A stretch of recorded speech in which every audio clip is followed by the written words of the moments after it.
Hello, welcome back to my YouTube channel. എല്ലാവർക്കും സുഖമല്ലേ? ഞങ്ങളിവിടെ സുഖമായിട്ടിരിക്കുന്നു. അപ്പോൾ നമ്മളുടെ ഇന്നത്തെ ടോപ്പിക് എന്ന് പറയുന്നത് നമുക്ക് എൻ്റെ ഒരു പ്രഗ്നൻസി ജേണിയിൽ ഫസ്റ്റ് 3 months എന്ന് പറഞ്ഞാൽ ഒരുപാട് സഫർ ചെയ്തിട്ടുള്ളൊരു സംഭവമാണ് ഈ നോസിയ കൊണ്ടും വൊമിറ്റിംഗ് കൊണ്ടും. അപ്പോൾ ഞാൻ ചെയ്തിട്ടുള്ള കുറച്ച് കുഞ്ഞു ടിപ്സ് നിങ്ങളായിട്ട് ഷെയർ ചെയ്യാം.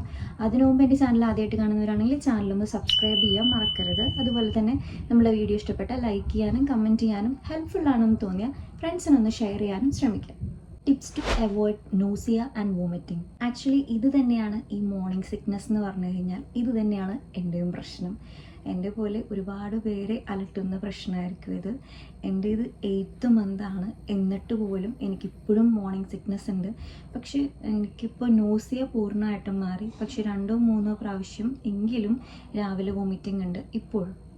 നമുക്കറിയാം 3 ട്രൈമസ്റ്ററാണ് നമുക്ക് ഈ ഒരു പ്രഗ്നൻസി ടൈമിൽ ഉണ്ടാവുക. അതിൽ ഫസ്റ്റ് ട്രൈമസ്റ്ററാണ് ഏറ്റവും ബുദ്ധിമുട്ട്. എനിക്ക് ഉണ്ടായിരുന്നത് ഏറ്റവും ബുദ്ധിമുട്ടാണ്. ഒരുവിധം 90% ഓഫ് ആളുകൾക്കും ഈ ഒരു ഫസ്റ്റ് ട്രൈമസ്റ്ററിലാണ് ഈ വോമിറ്റിംഗ്, നോസിയ, ചിലർക്ക് കോൺസ്റ്റിപ്പേഷൻ, പലതരത്തിലായിരിക്കും പലർക്കും പ്രശ്നങ്ങളുണ്ടാവുക. അപ്പോൾ ആദ്യത്തെ 3 മാസം, എനിക്ക് 4 മാസം കഴിയുവോളം രാവിലെ മുതൽ വൈകുന്നേരം വരെ ഛർദി, ആ ഒരു രീതിയായിരുന്നു. വെള്ളം കുടിച്ചാൽ വരെ ഛർദിക്കുന്ന ഒരു തരം. ഇഷ്ടമുള്ളത് കഴിക്കാൻ തോന്നും, പക്ഷേ ഇഷ്ടമുള്ളത് കഴിച്ചാലും ഛർദിക്കും, അങ്ങനത്തെ ഒരു അവസ്ഥയായിരുന്നു. നോസിയ എന്ന് പറയുന്നത് നമുക്ക് ഈ നമ്മുടെ ചോറ് കുക്കറിൽ വെന്ത മണം, അതൊന്നും തീരെ, അതുപോലെ തന്നെ മിക്ക മണങ്ങളും പറ്റാത്തൊരവസ്ഥയായിരുന്നു ഈ ഒരു ഫസ്റ്റ് 4 months. അപ്പോൾ ഫസ്റ്റ് ഡോക്ടർ പറഞ്ഞു ആദ്യത്തെ 3 മാസം കഴിഞ്ഞാൽ കുറേ പേർക്കൊക്കെ കുറയേണ്ടതാണ്, എന്നിട്ടും നമുക്ക് വോമിറ്റിംഗ് ഉണ്ടെങ്കിൽ നോക്കാം, അപ്പോൾ ചെയ്യാം അതിൻ്റെ കാര്യങ്ങളെന്ന്. ആദ്യത്തെ ഒരാഴ്ച ഞാൻ വോമിറ്റിങ്ങിൻ്റെ ടാബ്ലറ്റ് എടുത്തിട്ടില്ല, ഫോളിക് ആസിഡ് മാത്രമേ സ്റ്റാർട്ട് ചെയ്തിട്ടുള്ളൂ.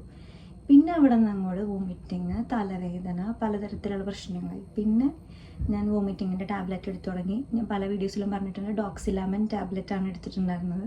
ഇൻ കേസ് നമുക്ക് ഛർദി കൂടുതലുണ്ടെങ്കിൽ നമ്മൾ തന്നെ ഡോക്ടറോട് അങ്ങോട്ട് പറയണം. അത്രയും വയ്യാത്തൊരവസ്ഥയാണെങ്കിൽ ചോദിച്ച് മേടിച്ച് ഗുളിക കഴിക്കുന്നതുകൊണ്ട് യാതൊരു പ്രശ്നവുമില്ല.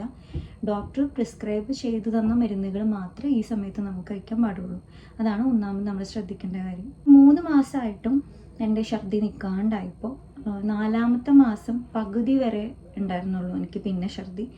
പിന്നെ ഡോക്ടർ പറഞ്ഞു 4ാമത്തെ മാസം തൊട്ട് നമുക്ക് എങ്ങനെയാണ് ഫുഡ് കഴിക്കേണ്ട ഒരു രീതി ഡോക്ടർ പറഞ്ഞു തന്നു. നമ്മൾ മീൽസൊക്കെ കഴിക്കുമ്പോൾ ചെറിയ അളവിൽ ഫ്രീക്വൻ്റ്ലി പ്ലേസ് ചെയ്ത് കഴിക്കുക. അതായത് ഇപ്പോൾ നമ്മൾ രാവിലെ ബ്രേക്ക്ഫാസ്റ്റ് ഒരു 9 മണി 9:30 കഴിക്കുന്ന ഒരാളാണെങ്കിൽ, നമ്മളിപ്പോൾ ഒരു 4 ഇഡ്ഡലി കഴിക്കുന്ന ഒരാളാണെങ്കിൽ നമ്മൾ രാവിലെ ഒരു 9:30 2 ഇഡ്ഡലി കഴിക്കാം.